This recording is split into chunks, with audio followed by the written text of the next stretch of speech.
We will now proceed to elect a speaker. This election is governed by Standing Order 9.1.1, which is reproduced as part of the order paper. Standing Order provides that if only one member is proposed and seconded as speaker, that member shall be called to the chair without the question being put. But if there is more than one candidate, there must be a ballot of the members present. The candidate who receives the highest number of votes in the ballot shall be declared elected. I intend to proceed as follows. When a member has been nominated, I shall seek a seconder for that nomination before calling for any further nominations. Honourable members nominating and seconding a candidate may make a short speech in support of their nominee. I now call for nominations. Mr. Ashford. Thank you, Mr. Acting Speaker. I rise to nominate the Honourable Member for Rushen, Mr. Juan Watterson, MHK, for the role of Speaker. Juan is no stranger to this role, having held the position over the last 5 years. A role that, in my view, he has exercised very ably and brought his own personality to the role, making it his own. There are various qualities required to hold the post of Speaker, and it is by no means the simple role that many assume it to be. In fact, I would go as far as to say that it is a role that is perhaps much misunderstood outside this Honourable House and the wider Honourable Court. Much of the work of the Speaker goes on behind the scenes in the committees of both Tynwald and this Honourable House. But the Speaker also has an integral part to play in the success of those committees and ensuring that the proposals that come before honourable members are both workable and practical. The role of Speaker is a unique one in the fact that they are to chair this Honourable House and guide it through its business, but at the same time they are the servant of this Honourable House. The Speaker guides and ensures that we comply with our rules and procedures, but also has to be acutely aware of the sentiments and feelings of honourable members and must be able to successfully judge the mood of the House. Not as simple as it seems at times. The Speaker is also the defender of the rights and privileges of this ancient House and its members, ensuring not just that those rights and privileges are respected within the Chamber, but also those rights and privileges are not compromised outside of this House as well. The role of Speaker in a democratic parliament, rather ironically, was very ably summed up many centuries ago by House of Commons Speaker Lenthal, who, when Charles I encroached on that House's privilege and sought to arrest 5 members of the House of Commons, said, "I have neither eyes to see nor tongue to speak in this place, but as this House is pleased to direct me, whose servant I am here." So having said all that about the role of Speaker, why do I feel that Juan is best placed amongst us to guide us over the next 5 years? Well, firstly, he's a details man. He is one of those rare individuals that can spot something that others may have read or viewed dozens of times but may have missed. He also, and I hope he won't mind me saying this, has a passion for both legislation and standing orders. Over the last 5 years, he has had to deal as Speaker with guiding the House through the passage of detailed and complex legislation, and he has always managed to do so with such a mastery that he makes it look easy, and I can assure honourable members it is not easy. But alongside his parliamentary abilities, his personality lends itself to the role as well. There will be moments when the House's passion rises and the Speaker needs to intervene to keep debates on an even keel. He is one of those individuals who, while guiding the House back to where it needs to be, also manages to cool passions with a sense of humour. There have been many occasions where his intervention has lightened the mood just at the right moment, and his quick thinking and wit is an invaluable asset.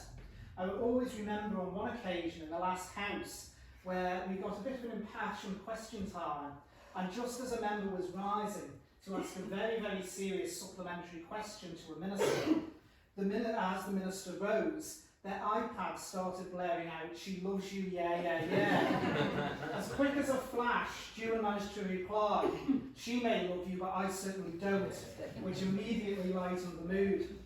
Again, I hope you won't mind me saying this, Mr. Acting Speaker, but he is a House of Keys man. He has a real passion for this honourable House. Over the last 15 years, he has worked endlessly and tirelessly to promote this House to the wider public at large. And over the last 5 years, as Speaker, he has opened this House up to school tours and engaged with organisations, groups and schools outside of this House to promote the work that goes on within this honourable place. He has done so with passion, and that passion is infectious. It's hard not to listen to him talking to groups about this House and not share that passion. He is also an excellent ambassador for our island and advocate for our Parliament. He passionately involves himself in the Commonwealth Parliamentary Association and never misses an opportunity to sell our beautiful island abroad, or indeed encourage others from other parliaments to come here and see our island for themselves. So in the Honourable Member for Russia, Mr. Acting President, we have a unique, Mr. Acting Speaker, I should say, we have a unique individual who can understand the needs of members, converse and engage with groups outside of this Honourable House, and also knows the procedures and processes of this House like the back of his hand.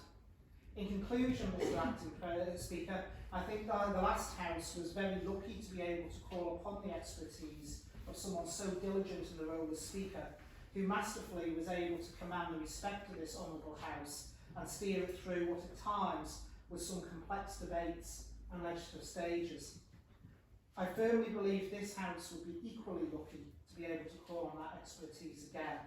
So it gives me no hesitation, Mr. Acting Speaker, to recommend to this House the name of Mr. Juan Watterson MHK to serve as Speaker for this House for the forthcoming 5-year parliamentary term.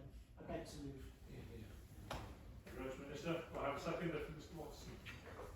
Yes, thank you very much, Mr. Acting Speaker. As one constituent said to me on Thursday outside the polling station, sometimes better to be able to know. And with that,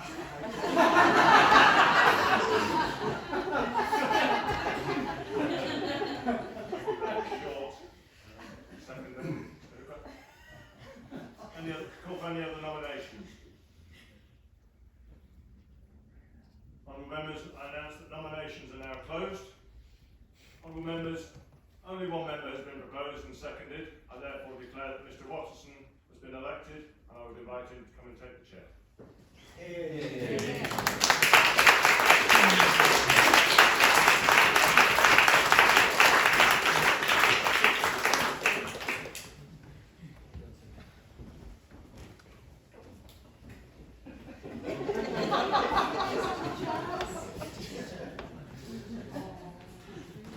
Honourable members, it's great to be back. Can I start by thanking my proposer and even my seconder and all members of this House who have placed your trust in me to act as Speaker of this ancient and honourable House as part of the world's oldest continuous parliamentary assembly.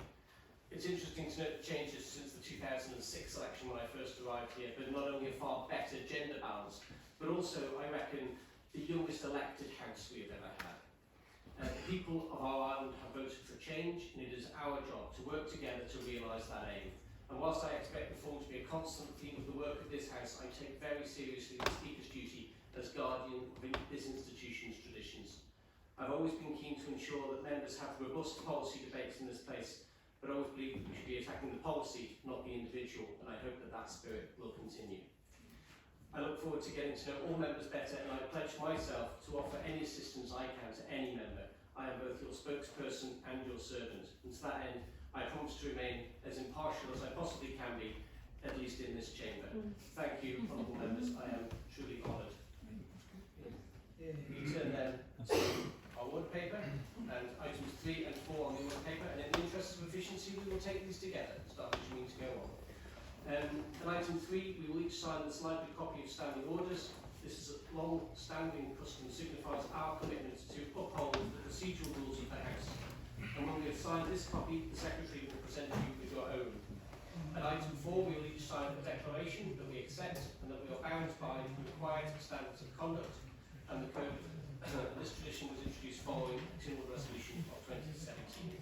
And in accordance with the custom, I'll be the first to sign.